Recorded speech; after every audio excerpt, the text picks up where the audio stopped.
উস্তাদ মারছে, এটাকে ভাষায় বলে। আর বাসা থেকে গার্ডিয়ান কিংবা আসে, আমি কি বেতন দিই না, আমার কোনো আর মানলেন দেন। সম্মানিত অভিভাবকরা আছেন, আপনাদের দৃষ্টি আকর্ষণ করছে। স্পষ্ট কথা হলো, আপনার সন্তানকে যদি উস্তাদ শাসন করে, যদি রক্ত ঝরে, বিন্দু মাত্র সেন্স হারাবেন না, মাথা খারাপ করবেন না। অনুরোধ করছি আমাদের উদ্দেশ্যে এবং ছাত্রদের উদ্দেশ্যে গুরুত্বপূর্ণ নসিহত পেশ করার জন্য। আলহামদুলিল্লাহি রাব্বিল আলামিন, ওয়াসসালাতু ওয়াসসালামু আলা রাসূলিল আমিন ওয়া আলা আলিহি ওয়া আসহাবিহি আজমাইন। মুকাদ্দামাতুল কোরআন ইসলামী একাডেমি কর্তৃক আয়োজিত আজকের এই হিফজুল কোরআন, আজকের এই সহফুল অনুষ্ঠানের সম্মানিত উস্তাদ অসংখ্য হাফিজে কোরআনের উস্তাদ, যিনি জাতীয় এবং আন্তর্জাতিক পর্যায়ে বাংলাদেশ থেকে ছাত্রদেরকে সুনাম সুখ্যাতি আনতে কাজ করে থাকেন, আমাদের প্রিয় উস্তাদ আবু তাহের গুলজারি সাহেব, উপস্থিত অত্র মাদ্রাসার প্রতিষ্ঠানের সম্মানিত প্রধান আমার প্রিয় বন্ধুবর আশরাফ ভাই, অন্যান্য শিক্ষক বৃন্দ, অভিভাবক মন্ডলী, অভিভাবিকা বৃন্দ এবং প্রিয় ছাত্র বন্ধুরা, আমরা আল্লাহ সুবহানাহু ওয়া তাআলার কাছে শুকরিয়া আদায় করছি যে আল্লাহ পাক মাগরিবের পূর্বে আমাদেরকে এরকম চমৎকার একটা আয়োজনে বসার তৌফিক দিয়েছেন। এই জন্য আল্লাহ পাকের কাছে শুকরিয়া আদায় করি, আলহামদুলিল্লাহ।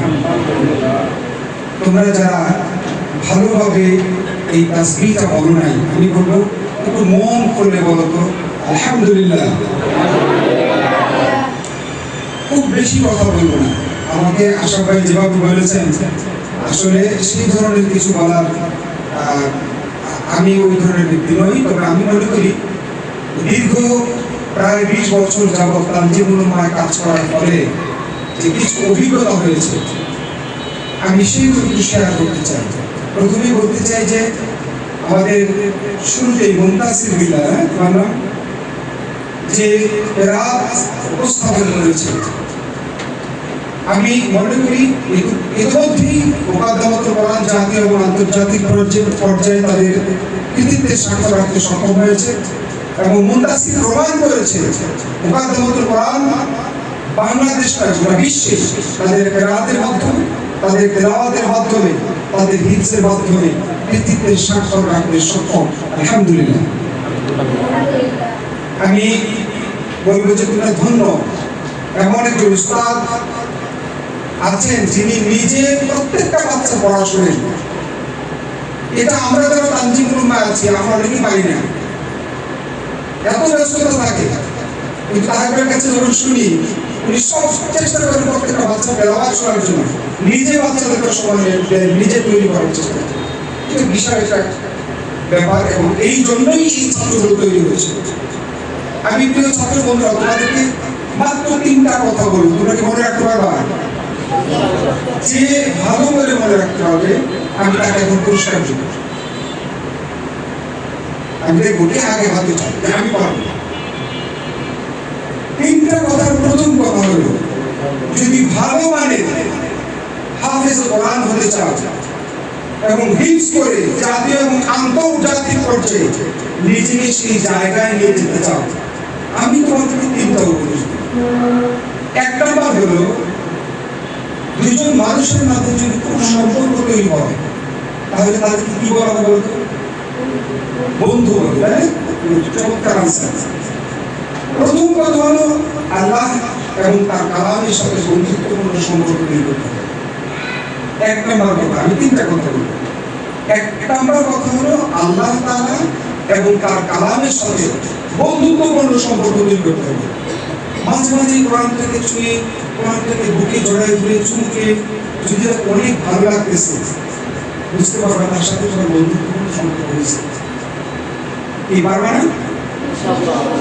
2 নম্বর বক্তব্য হলো, 3 ব্যক্তির ব্যাপারে কোনো কথা নাই, বাবা, মা এবং উস্তাদ। উস্তাদ মারছে, এটাকে ভাষায় বলে। আর বাসা থেকে গার্ডিয়ান কিংবা আসে, আমি কি বেতন দিই না, আমার কোনো আর মানলেন দেন। সম্মানিত অভিভাবকরা আছেন, আপনাদের দৃষ্টি আকর্ষণ করছে। স্পষ্ট কথা হলো, আপনার সন্তানকে যদি উস্তাদ শাসন করে, যদি রক্ত ঝরে বিন্দু মাত্র সেন্স হারাবেন না, মাথা খারাপ করবেন না। জাস্ট দায়িত্বশীল বলবেন আমার সন্তানকে প্রশাসন করা হচ্ছে আপনি দেখি, আর আল্লাহর কাছে বলবেন তার প্রতিটা শাসন কবুল করুন, তাকে মানুষের মতো মানুষ তৈরি করুন। এই জন্য তোমাদেরকে বলবো বাবা মা এবং উস্তাদ কোনো কথা নেই ব্যাপারে, পারবা তো না।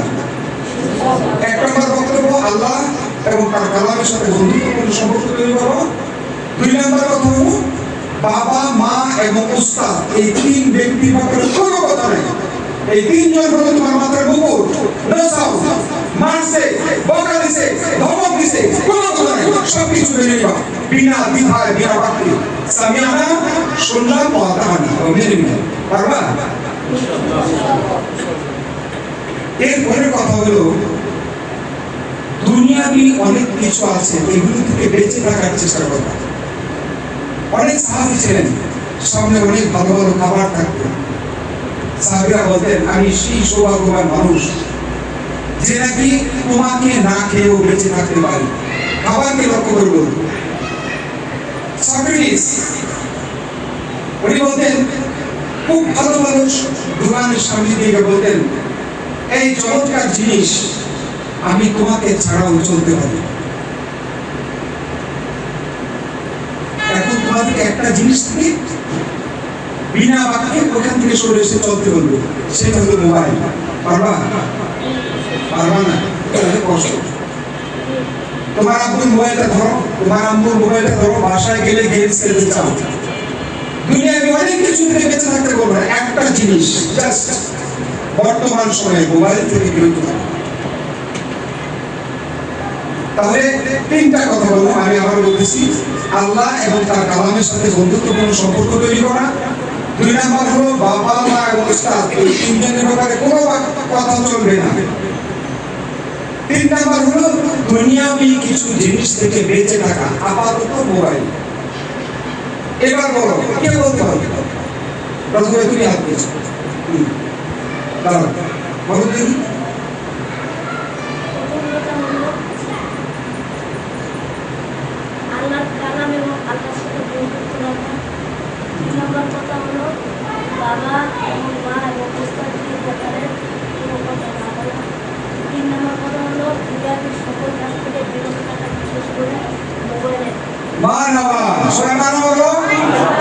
আমার মনে হয় ওকে পুরস্কারটাও দরকার না। আগে এখানে চকচকা ঢুকাছে দেখছিল 250 টাকা ঢুকবে এখানে আছে। আসলে এখন নগদ পুরস্কার আরেকটা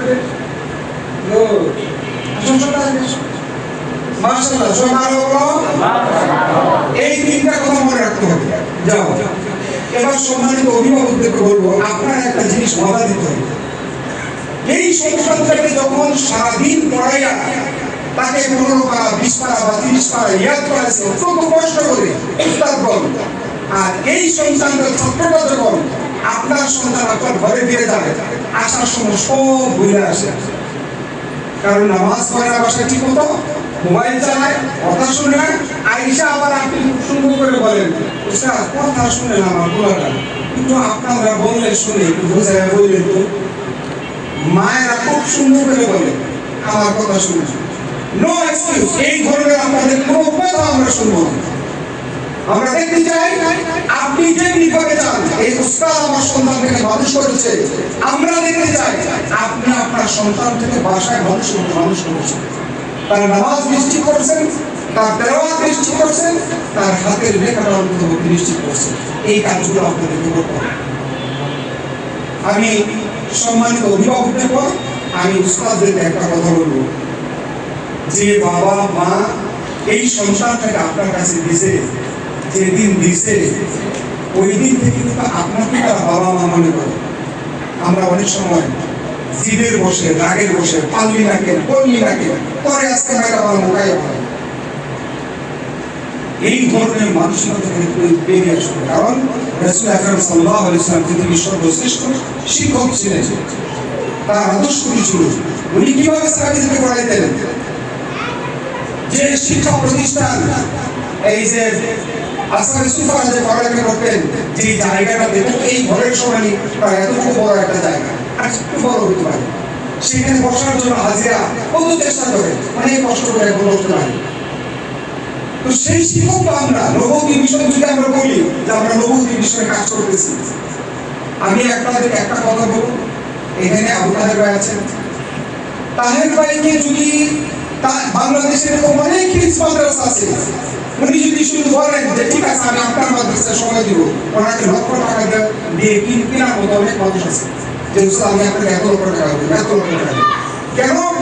উনি কোরআনকে ধারণ করেছেন ঠিক তেমনি ভাবে বিনা বেতনে পরিশ্রম করবেন। আমি সাক্ষী, এখন এখানে করেন, কিন্তু আমার জীবনে আমি দেখছি, আমি যখন বিকেলে গানের ক্লাস নিতে যেতাম তার জীবন যাই হোক একটা আসরের পর আমি সুন্দর করে 5 চালাইতেছি না, পাশে রুম রাত্র বসে পড়তেছি, আসরের পরে বাকিরা রাজা দিতে দিবে, আমি ভাবলাম কি ব্যাপার ছাত্ররা ছাড়া, অথচ ছাত্ররা খুব উৎসাহ নিয়ে ওনার কাছে পড়াশোনায়। এই জন্যই উনি বাংলাদেশের একজন আইকনে পরিণত হতে পেরেছেন। সম্মানিত সুধী মণ্ডলী, আমি বলবো, আমি তানজিমুল মাজুদ, আমি প্রিন্সিপাল ছিলাম, আমার বিল্ডিং এর ছাদের উপরে আমি খুব আশাহত অবস্থায় ছিলাম। তাহলে আমাকে বললেন, ভাই আপনি কি টেনশন করেন, আপনি পারবেন, অবশ্যই আপনি পারবেন, আপনি যেরকম করে গান গাইতে পারেন আপনি এইটাও পারবেন, উনি আমাকে বললেন। আমার জীবনে উনি অনেক বড় মাপের একজন ব্যক্তি, এইভাবে আমাকে সাহস দিয়েছেন।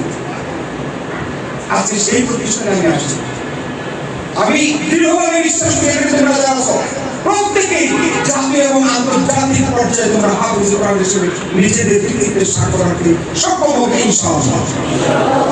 প্রত্যেকটা ছাত্রকে আমরা টেলিভিশনে দেখতে চাই, প্রত্যেকটা ছাত্রকে আমরা দেখতে চাই তোমরা এয়ারপোর্টে বাংলাদেশের পতাকা নিয়ে আসছো, আবু তাহের সাথে তোমাদের রিসিভ করতে যাবে ইনশাআল্লাহ। রাজি আছো তো?